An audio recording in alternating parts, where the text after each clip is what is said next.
Ebun's mother, Grace, is back in Nigeria to help take care of IRETI and offers moral support to Ebun, who is now a shell of herself. She mostly sits by the hospital room window thinking and staring into oblivion, guilt eating her away. Ebun thought of the morning of the ritual and how she had smartly replaced the rat meat with a smoked beef during preparation when Grandma turned to crush the pepper in the small pestle. Ebun cries inside bitterly, thinking BISI is right. But on the other end, her strong disbelief in the African traditions makes it hard for her to link IRETI's ailment to any tradition. 6 months on the sick bed has turned a once chubby, beautiful IRETI to an almost lifeless body. TADE couldn't focus on work and his business suffers as a result. They had taken IRETI to the 3rd specialist hospital, who had put her on a waiting list at Johns Hopkins to go see a special pediatric doctor. But BISI still believes Ebun is not innocent. She treats her with disdain and doesn't want to see her.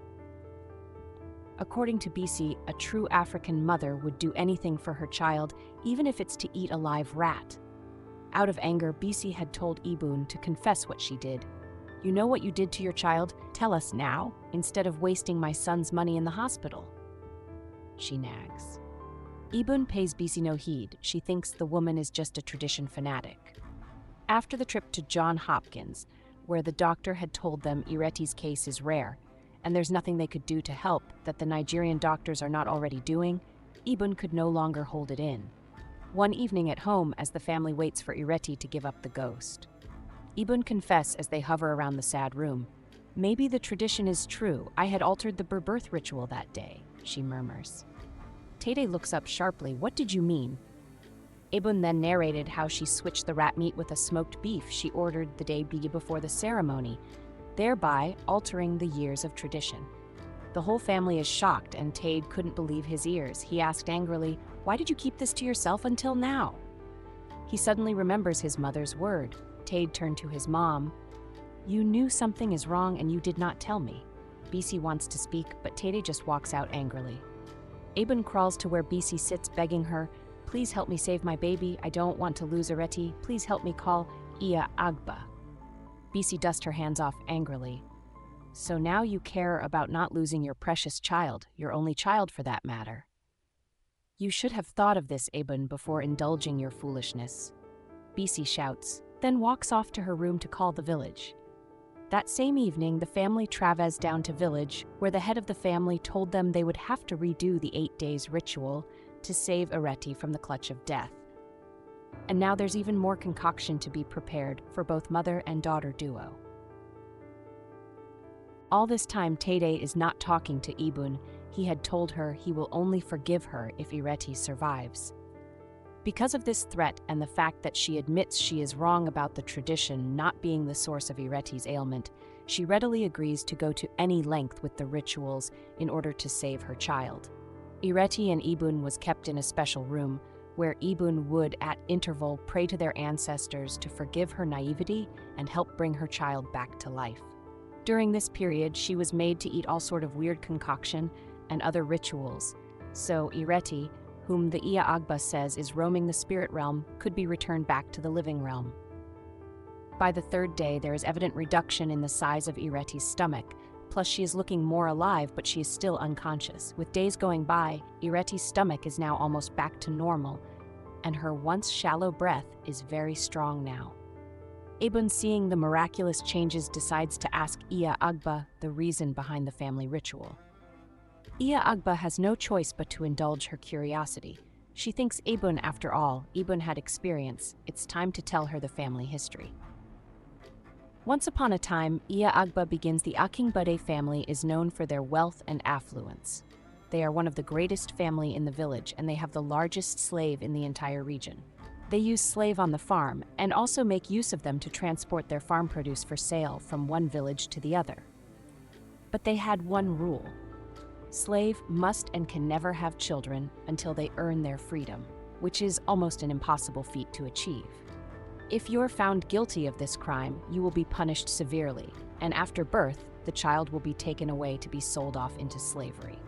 The punishment is so severe, the mother would be given just a light meal that will only sustain her till she gives birth and after she delivers. She would then be executed. while the man responsible for the pregnancy would be castrated. These punishments are the measures put in place so their business doesn't suffer. Until one day when one of the Akingbede's son, Adekoya, impregnated a slave called Asake. Asake, who is in love, had smartly kept an expensive shawl gifted to her by the young boy. It was this cloth she produced when it was discovered she was pregnant, and claims Adekoya is the father. This is the evidence she provides is a strong one, as that particular fabric was only owned by the Akingbedes. Adekoya at the time is gone on a business journey. Before he came back, his father, TADE's great-grandfather, despite knowing the truth, claimed the slave girl seduced his son, and so she must be punished. Asake was taken to the birth yard where she was held captive until she delivered. She was given no just pap and eggs until when she goes into labor and needs all her strength to push. And because of the instruction given to the whole household that Asake is not allowed to eat what others eat, the midwife had make a local traditional soup with rat meat for her to eat. So, due to the harsh condition of the prison and the malnourished state of her body, she died after giving birth, but before she gave up ghost, she cursed the family, that all children born into that family would not survive first 5 years if the mothers don't pass through the hardship she went through. Only if that is done would the child survive. When Adekoya gets back, he is very angry with his family.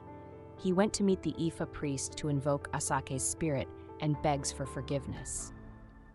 A big sacrifice was prepared in honor of this, but Asake only lessened the curse to the few days after birth. The Ifa priest had told Adekoya her spirit is way too angry with the whole Akingbede's family. Iya Agba completes the story, and Ebun is very much perplexed. She is caught between anger and sadness after listening to the story. She felt deceived into marriage. Why didn't anyone tell me this before marriage?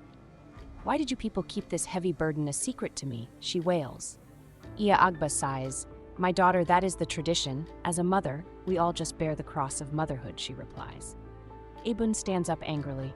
To hell with your tradition. I, Ebun, will not subject my life to this, she yells and storms out of the hut. 2 weeks after IRETI survived the attack, she is gradually recovering. TADE and his family are back to Lagos, but TADE and Ebun's marriage is no longer the way it was. The couple barely speaks to each other. TADE is ashamed of the story, but is petting out the punishment of his forefathers on him. Ebun agrees to stay in the marriage for IRETI's sake. She made TADE know once IRETI is out of primary school, she is taking her abroad. BISI tries to beg her, but she wouldn't hear a thing from her. She calls BISI an hypocrite because she knows the story, but watches her make a fool of herself all these whiles. You people are lucky I love my daughter enough to not allow her miss out on having a present dad as a teenager, she says. This is how a once happy marriage is spiraled down to shambles due to lack of communication and a dark family history.